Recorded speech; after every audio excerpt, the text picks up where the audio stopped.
All right, let's just jump right in. Today's explainer is, well, it's a bit of a journey. We're going to demystify some seriously complex Nietzschean concepts. But look, we're not doing this just as some abstract, dusty philosophy lesson. No way. We're looking at how to actually use these ideas as practical, everyday tools to basically transcend our own cognitive and biological programming. We are talking about the ultimate path to self-overcoming. So let's get into it. Here is our roadmap for today. We've got the slave morality of self-optimization, biological programs and partnerships, self-overcoming through radical analysis, this really cool rubber band life design model, and finally, Amor Fati in complex systems. It's a lot, but trust me, it all connects beautifully. Okay, part one, the slave morality of self-optimization and the illusion of being critical. There's this fantastic quote from the source material: "We think we have an opinion, but the opinion has us." I mean, think about that for a second. The greatest hurdle to self-overcoming isn't the outside world at all, it's our own brain. Over time, our random, diffuse thoughts just kind of silently harden into fixed narratives, and those narratives totally steer the ship, usually without us even realizing it's happening. And here's where the systemic error kicks in. Normal metacognition, that's healthy. That's when you observe your own thinking to catch and correct your biases. But then there's what the source calls inverse metacognition. This is this false, almost arrogant belief that you are already highly critical and somehow above your biases. The source actually argues this is a modern form of Nietzschean slave morality. Instead of looking into the abyss and facing our true flaws, we just build this comfy intellectual bubble. We use our so-called critical thinking as a protective ego shield. So how does this actually work? Well, inverse metacognition fiercely protects your self-image as a critical thinker, which ironically completely immunizes you against valid criticism. If someone challenges your view, you just dismiss them because, hey, you're the critical one, right? Paradoxically, this drastically reduces any true self-reflection. It becomes a vicious cycle straight into the Dunning-Kruger effect, where you are just vastly overestimating your own intellectual honesty.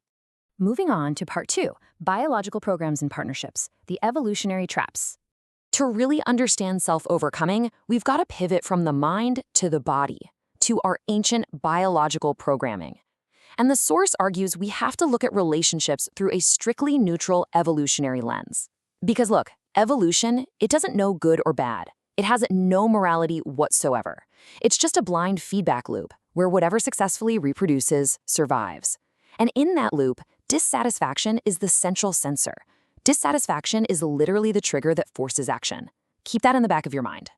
Now, the text outlines a proposed evolutionary framework for female relationship cycles. It's just a deeply ingrained four-step biological program. First, the stallion phase, seeking the best genetics. Second, a provider phase, looking for long-term security and resources. Third, right around the 7-year mark, a rejection phase where attraction drops, friction goes up, and separation often happens. And finally, the restart. The source makes the point that while this blind system might have worked perfectly in prehistoric times, today, in our modern, individualized society, it causes massive collisions and, frankly, a lot of pain. Which naturally leads us to a really practical question. If we're all walking around with these rigid, ancient biological realities running in the background, how do men and women actually navigate modern partnerships? Like, which couple constellation actually works best? According to the text, it comes down to whether the partners have achieved what it calls Übermensch, or overman and overwoman status. Basically, have they transcended that base programming? A relationship between two non-over people is super common, but the text argues it's highly unstable because those blind instincts just constantly clash. Mixed pairs, they require intense, exhausting strategy to maintain. So the only truly stable, fulfilling path is the rarest one, the overman and the overwoman. It demands both partners consciously reflect on, recognize, and actively steer their biological instincts, rather than just blindly playing them out. Part 3. Self-overcoming via radical analysis. The Übermensch solution. So how do we actually bridge that gap? How do we transcend cognitive illusions and biological programming? The answer is radical self-analysis. The source introduces this powerful concept abbreviated as WAF, truth as foundation. To break out of that inverse metacognition we talked about earlier, you have to shift your ego's focus. Most of us identify with possessing the truth, right? We just want to be right. But WAF demands you identify with the active process of searching for the truth. Your pride shouldn't come from your current opinion. It should come from your relentless, humble willingness to hunt for the truth, even and especially if it proves you completely wrong. Building right on top of that is Ta, or temporary absolute truth. This is such a dynamic mental tool.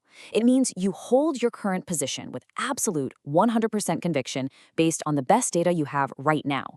You're not just vaguely sitting on the fence. But you remain completely ready to correct it the very second better evidence appears. It completely kills dogma. It lets you approach the truth asymptotically, getting steadily closer and closer without ever getting stuck. The explainer highlights a phrase from forecaster Paul Sappho that just perfectly nails this mindset: strong opinions loosely held.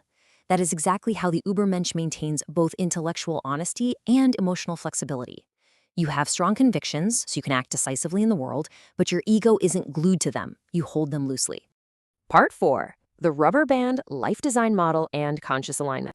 All right, so once we break free from all this hidden programming, how do we actually navigate everyday life? The text gives us this brilliant visual, the rubber band model. Imagine a North Star. That star represents your absolute deepest, truest alignment in life. Now picture a rubber band attaching you to that star. As you navigate life's daily chaos, you're obviously going to stray from the path, right? And when you do, the tension in that rubber band increases. The Übermensch doesn't see that tension as a painful constraint or something to whine about. Instead, they consciously use it as friendly guidance.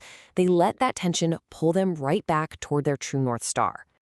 Finally, Part 5, Amor Fati and Complex Systems, Dancing in the Chaos. We are trying to apply these philosophical ideas in a world that the source describes as relativity theory on steroids. Life is a massively interconnected, recursive system. There are countless unpredictable feedback loops. Almost any intervention you make creates ripples you couldn't possibly predict. And because of that, most people get stuck in this terrible reactive cycle. They feel dissatisfaction, they react to fix it, that reaction causes a brand new problem, they feel new dissatisfaction, and the hamster wheel just keeps spinning. This is where we have to totally redefine Nietzsche's Amor Fati, the love of one's fate. In complex systems, Amor Fati is not just passively accepting whatever happens to you, it is actively saying a joyful, resounding yes to the unpredictable guidance of the system. You recognize a problem, sure, but you stop experiencing it as this paralyzing dissatisfaction. You accept the chaos and you decide freely, without an ounce of resentment, exactly how you're going to navigate it. The goal here is perfectly summed up like this: I cannot perfectly control the system, but I can learn to dance in it. That's it. The Overman achieves the absolute highest form of freedom by stopping the futile fight against reality. You stop trying to control the millions of feedback loops, and instead you master the art of conscious living, dancing right there within the unpredictability. To wrap up this explainer, I really want to leave you with the ultimate, most provocative tool of the Übermensch. If you genuinely want to adopt radical self-analysis, if you want to shatter your inverse metacognition and consciously design your life, you need to ask yourself this question every single day. Where could I be most thoroughly wrong? Yeah, it's a tough one. But honestly, it's the only way to truly own your narratives, rather than letting your narratives own you. Thanks so much for joining me on this deep dive, and hey, keep asking those hard questions.